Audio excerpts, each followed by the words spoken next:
teachers, parents, and all my dear friends. I would like to say thank you to give me such a great opportunity to speak something on our Republic Day. My name is Preeti Kumari. I read in class 6. Today we all are here to celebrate 26th Republic Day of our nation. This is a great and auspicious occasion for all of us.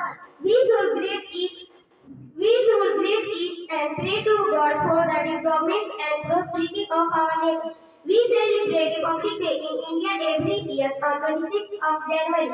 As the celebrating on Republic Day in India 1950, Constitution came into force. India is a democratic country where public is authorized to elect its leader. To lead the country, Dr. Rajendra Prasad was our first president of India. Since we got independence from the British rule in 1947, our country has developed a lot and counting among the powerful countries. Some developments, some drawbacks have also arisen in quality provided.